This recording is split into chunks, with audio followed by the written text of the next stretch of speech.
is very beautiful, but rather its effects. The effect of the Quran will be very powerful, right? سَنُرِيهِمْ آيَاتِنَا فِي الْآفَاقِ وَفِي أَنفُسِهِمْ حَتَّى يَتَبَيَّنَ لَهُمْ أَنَّهُ الْحَقِّ. Allah will show His signs in the horizons. So signs in the Quran, for example, we don't call it signs in the Quran, we call it facts in the Quran. There is no science in the Quran. Science is, for example, very limited by its scope. Okay? We say there are facts in the Quran which could not have been known by the Prophet sallallahu alaihi wasallam. He could not have made this up. Quran cannot come from human mind. It cannot come from human mind. Why? We will give reasons why now. One of the reasons is that the information in the Quran could not have been known to one person. In the 7th century, someone who didn't know how to read and write, number one. Okay? There is a lot of information in the Quran. There are prophecies, number one. There are prophecies in the Quran that can only be known through God, through the Creator, through the absolutely knowledgeable being. Okay? What is the prophecy of the Quran? I'll give you one example. Surah An-Nur, verse 55. Surah An-Nur, verse 55. What does Allah say? أعوذ بالله من الشيطان الرجيم بسم الله الرحمن الرحيم وعد الله الذين آمنوا منكم وعملوا الصالحات ليستخلفنهم في الأرض كما استخلف الذين من قبلهم. Right? It is a promise of Allah to those who believe among you. This verse, what do you understand from the verse? Promise. Yes, To who? Empower you. Allah will give them power where? In earth. Is it spiritual power or physical power? How do you know that? Fil ard. No. Fil ard. La yastakhlifannahum fil ard. Just like Allah subhanahu wa ta'ala said about Sulaiman, what did he say? That we made him our Khalifa in? What's the verse? Fil ard.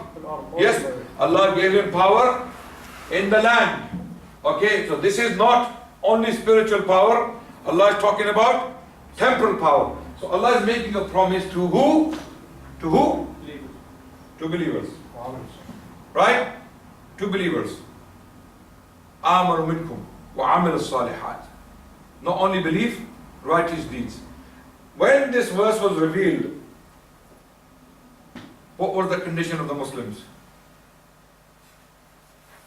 Very weak people at that time. Surah An-Nur, do you know when it was revealed? Makkah? So it's Makkiyah, yeah? Are you sure about this? Surah An-Nur. It's usually written on the Mus'haf, right? Yeah, the index in the back. Says Makkah. Not all of it in Mecca. There's some parts of it in Medina, which is the Hudud part. Yeah, it's possible. Yeah. Part of it's Hudud, but I believe... Even if it's Medina, let's say even if it's Medina, even if it's 9 Hijri. But in the weakness of the... Madaniya, yeah? No problem. Even if it's 9 Hijri. Probably some of that. Not much, but just yes. It was Ahkam.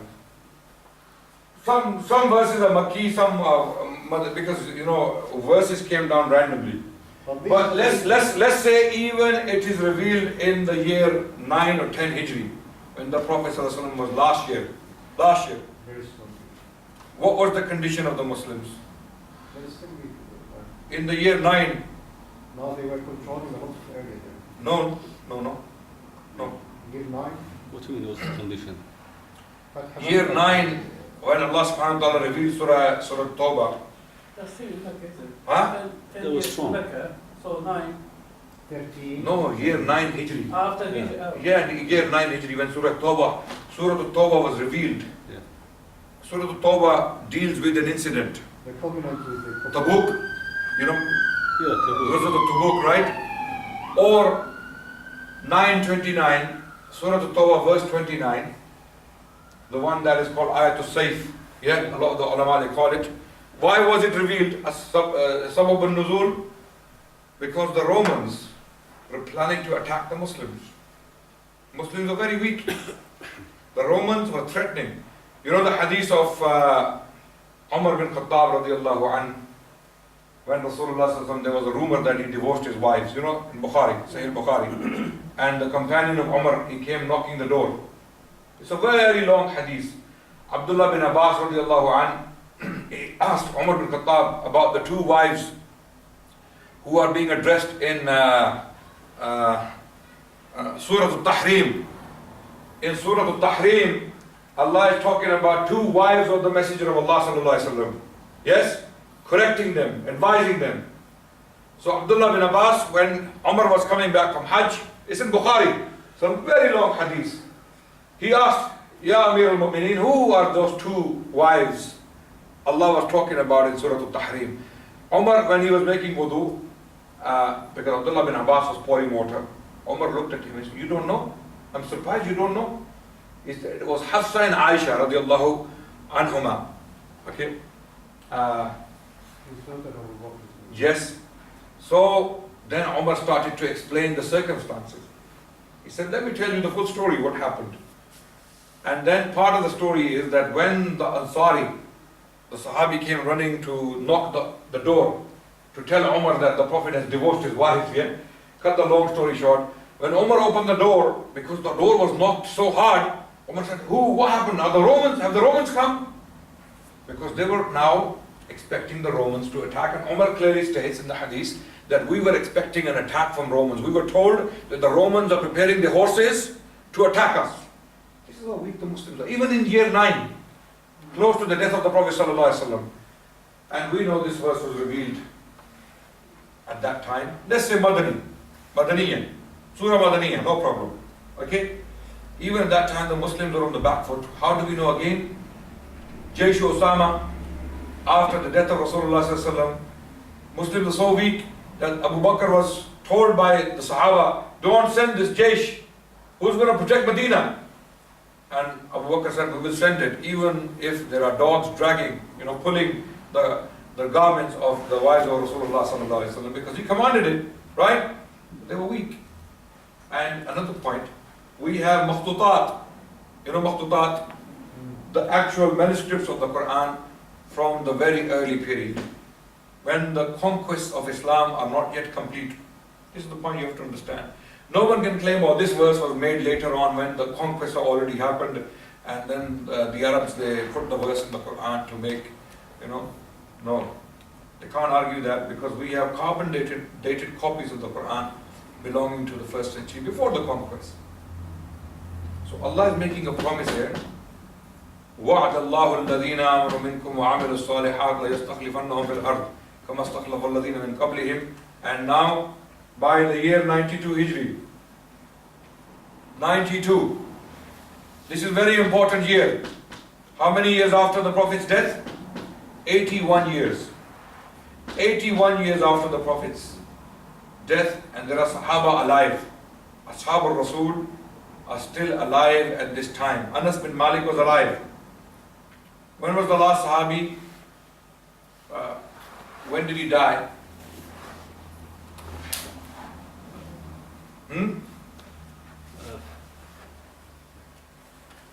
What was his name? Sayyid Muslim. Last Sahabi. Last companion of the Prophet ﷺ. When did he die? Amir bin Wathila. Amir Abu Tufail bin Wathila. He died in 110 Hijri. Almost 99 years after the Prophet ﷺ. He was over 100 years old. Yes. Some scholars say that he died in 100 Hijri. Others say he died in 107. Some say he died in 110. And most scholars, they agree that he died either 107 or 110 Hijri. Amir Abu Tufail bin Wathila. He has reported from the Prophet ﷺ. There are reports from him as well, a hadith. And the Ashab Rasul were alive. 92 Hijri. Where were the Muslims? Does anyone know? 92? Are you Berbers? Huh? They came to Spain, no? Are you Berber, Brother Rachid? No? You? Are you? No? Okay. The Berbers would know the history. Some of the history is known to them. Spain, Tariq bin Ziyad, let's say, okay, this is the east, this is the west, and that's, let's say, the south, southeast, okay? Qutayba bin Muslim in northern China, Tariq bin Ziyad in Spain, Muhammad bin Qasim in Hind, or Sindh. You know, Sindh was part of Hind anyway, right? 92 Hijri. This was the largest chunk of land ever taken by one group of people to date. No other human group or individual ever before took so much land in such a short span of time. Even Alexander the Great, who started from Macedonia and went up to Pakistan, you know, he went as far as Pakistan. And the bloodiest battle he had was in a place called Jhelum in Pakistan, where he lost his horse, Besiphorus. And then he got injured and he came back to Babylon and he died in Babylon. Alexander. He went so far from Macedonia, but even his stretch of land was not as big as this. وَعَدَ اللَّهُ الَّذِينَ آمَنُوا مِنكُمْ وَعَمِلُوا الصَّالِحَاتِ لَيَسْتَخْلِفَنَّهُم فِي الْأَرْضِ كَمَا اسْتَخْلَفَ الَّذِينَ مِن قَبْلِهِمْ. Unprecedented. Yani this prophecy was fulfilled in a way that no one can turn around and say, it doesn't make sense, maybe there is another interpretation or something like that. No, it doesn't make, there is no other interpretation. It will be always. not Sorry? just for the past. Yes, It will be yes, continuously. because the land is still, look at the Muslim land, even today, right? So Allah has granted them succession. And who are these people? They are the first three generations. Have you noticed? After the first three generations, the conquest of Islam stopped. And what did the Prophet ﷺ say about خَيْرُ النَّاسِ قَرْنِي ثُمَّ الَّذِينَ يَلُونَهُمْ ثُمَّ الَّذِينَ يَلُونَهُمْ. This was the time of Tabi'een. Okay? So it is the Sahaba, Tabi'een and Taba Tabi'een. Okay? The conquest stopped in the time of Taba Tabi'een. Khalas, finished. By 150, the deal was sealed. The time of Banu Abbas, it was already over. Okay? In fact, Banu Abbas, they lost Spain. Abdurrahman al-Dakhil, who established his own state in Spain. So this is one example from the Quran, prophecy, fulfilled. No one can spin it. There's no other spin to it. Right? And there are other examples I can give. غُلِبَتِ الرَّوْمِ فِي أَدْنَى الْأَرْضِ. Right? The Romans have been defeated, and we know that is exactly what happened. When you read the Roman historians, one of them is Theophanes, who wrote that it was impossible for the Persians to turn around. The Romans to turn around. It was impossible. When the Romans came back and defeated the Persians on their own ground, it was unimaginable. People could not believe it. And this is not a Muslim history. This is Theophanes writing in the 9th century. Muslims don't even know about it when he's writing. They don't know about it. So, the Quran has miracles upon miracles, factual miracles, historical miracles. There are things the Quran does not make errors in. For example, very simple errors. Very quickly I want to make sure that you understand this argument and we'll move forward, inshallah. One miracle in the Quran, very, very powerful. Surah Yusuf. Surah Yusuf, it's a very powerful surah, you know. People think it's just a surah. But when you read it with meaning, it has many, many lessons. And Allah subhanahu wa ta'ala revealed it at a time when the Prophet sallallahu alaihi wasallam was very, very, very sad. Very down. Why? Amul Huzn. Khadija died. Abu Talib died. Then he stoned in the city of Taif. Allahu Akbar. The Prophet sallallahu alaihi wasallam was feeling very down, and Allah subhanahu wa ta'ala revealed Surah Yusuf to comfort him. That you think you are in difficulty? Allahu Akbar, look at this young boy. He was put into slavery by his brothers, sold, worked like a slave. Then the woman liked him and she tried to seduce him. And then he went to prison and Allah tells the story. Then what happens? He becomes the most powerful man in Egypt eventually. And he succeeds. He succeeds. The beginning of the story is very sad, very unfortunate, but the result is his victory. But there is something very, very delicate in the surah. Very, very important. In Surah Yusuf 21, verse number 21, we are told that Yusuf is in where? Where? Check the verse.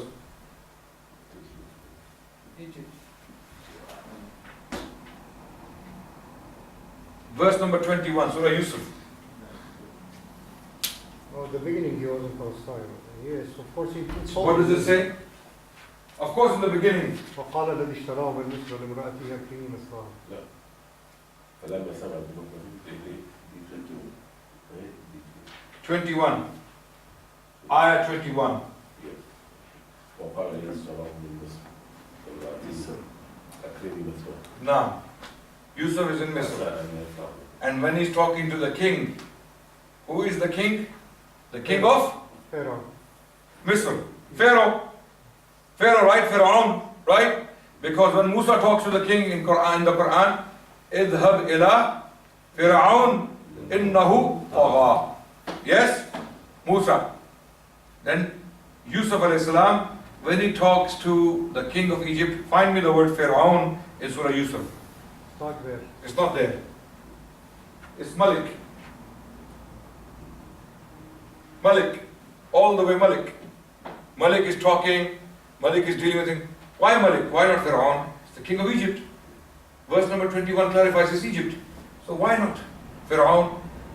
And then when it comes to Musa, it's Pharaoh. Musa is talking to Pharaoh. Pharaoh. Here Yusuf is talking to Malik. And with Yusuf, he been fair.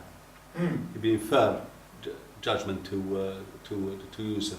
But in Pharaoh, he was very tough. He was, No, that's not the reason. Because طغى. No.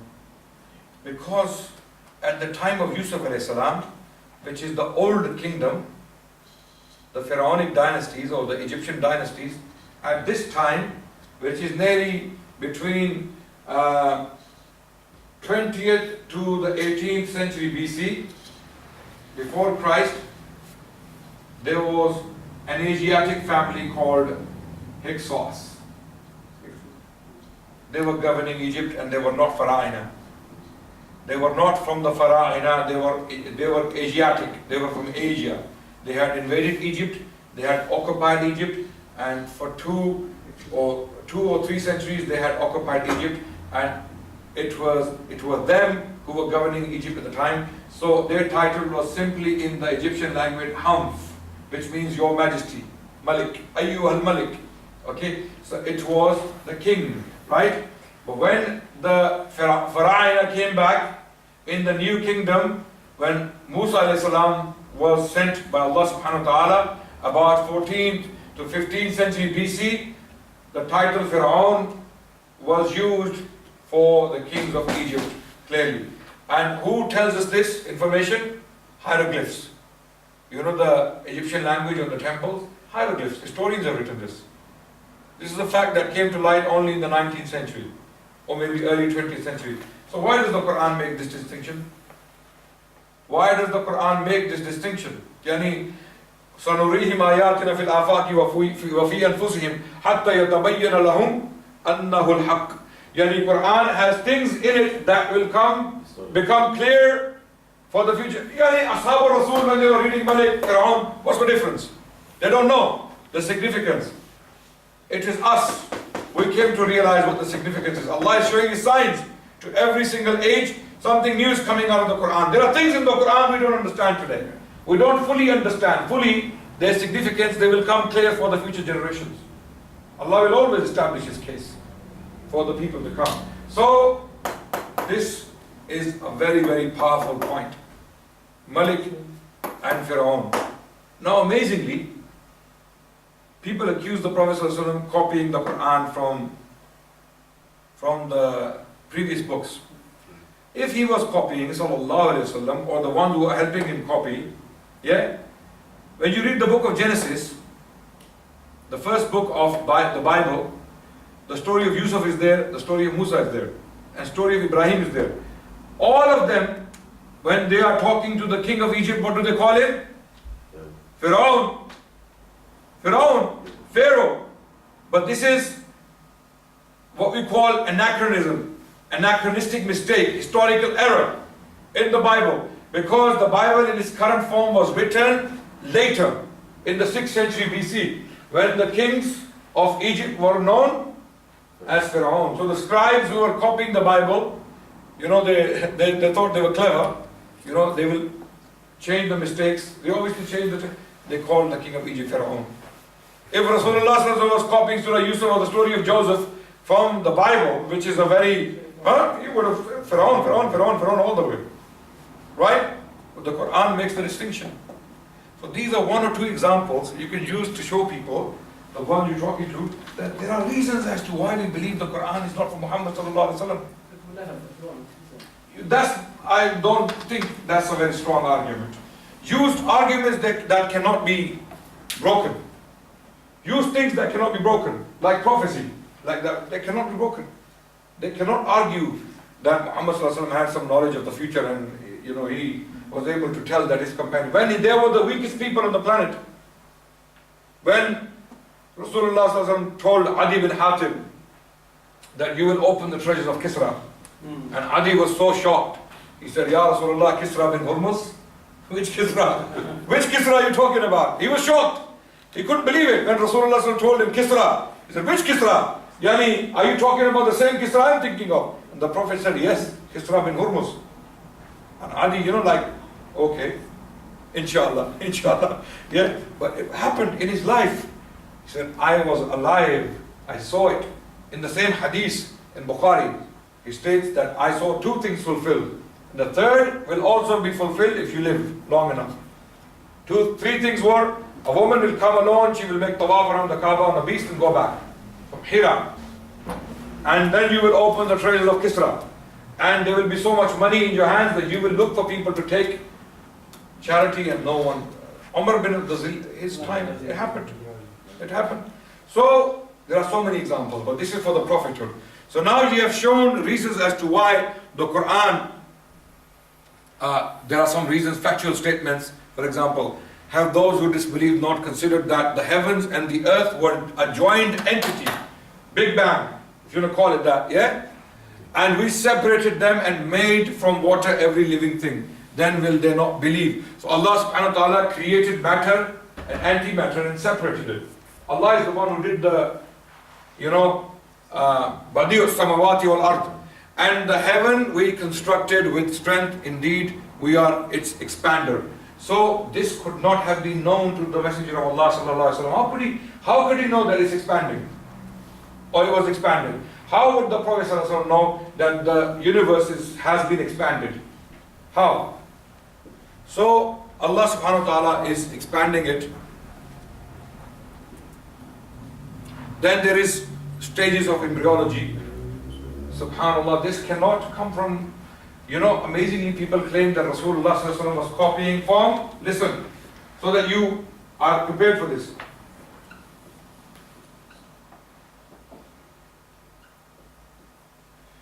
Because Aristotle, and Jalinus, Jalinus, yeah? Jalinus, Galen. Galen was a Roman physician. In Arabic, Jalinus.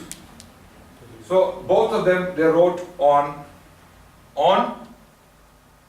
embryology, stages of human development in the mother's womb. But guess what?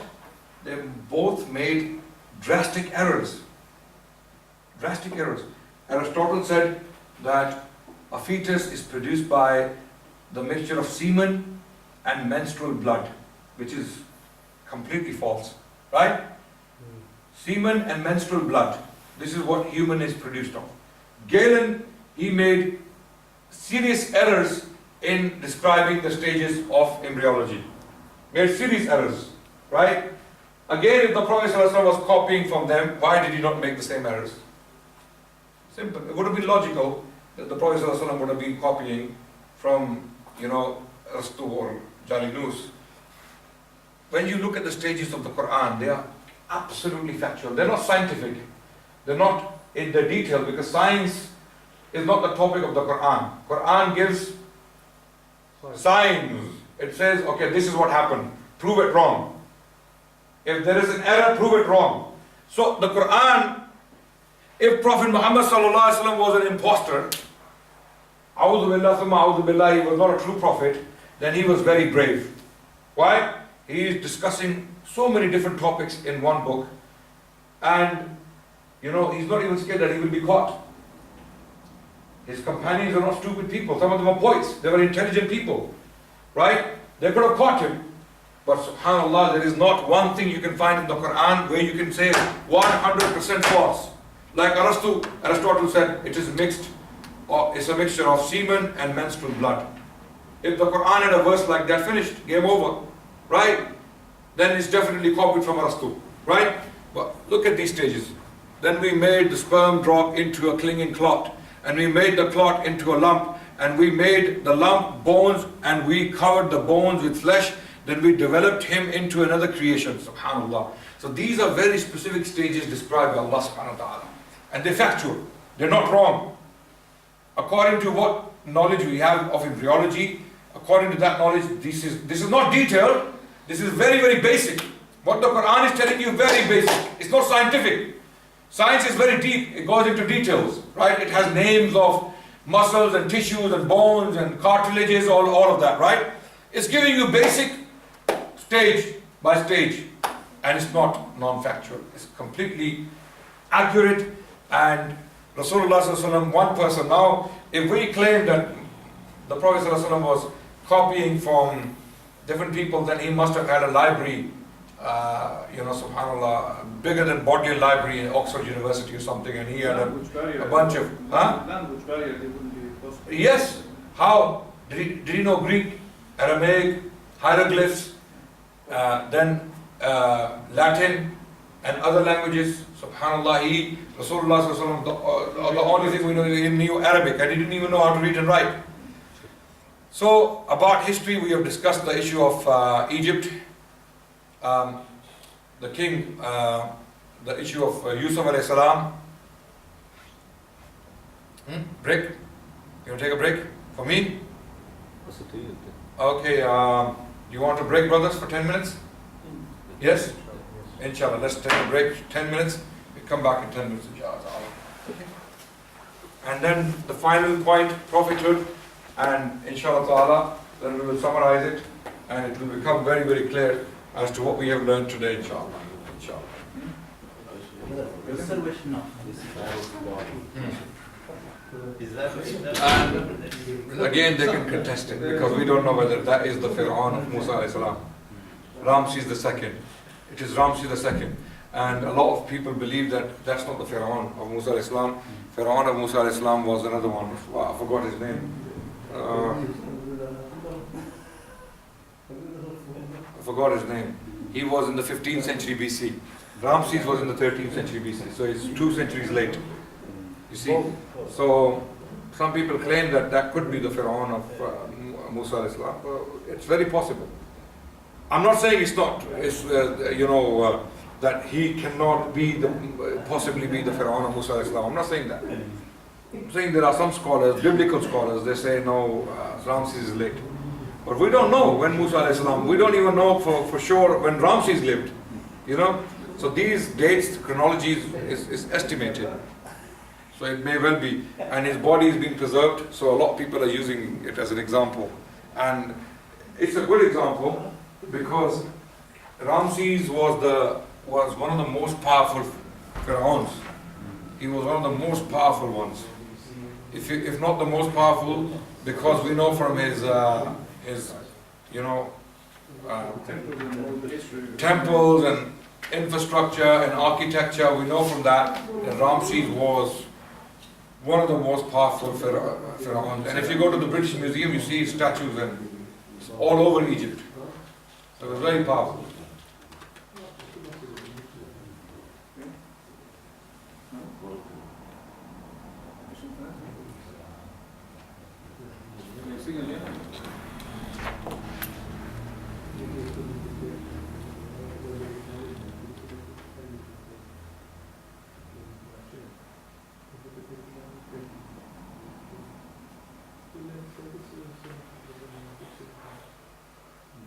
What about the Hanan, the architect of Ramses? Haman. a lot of these issues are contentious. It's not clear. The evidence is not very clear on them. You can't argue one thing or the other. Yeah. Something which is established, you can use it as a base for an argument. But something which is contended among scholars, one is saying it may be this, or the other one is saying it may be that, then something, when it becomes uncertain, yeah, you can't use it as a solid argument. Yeah.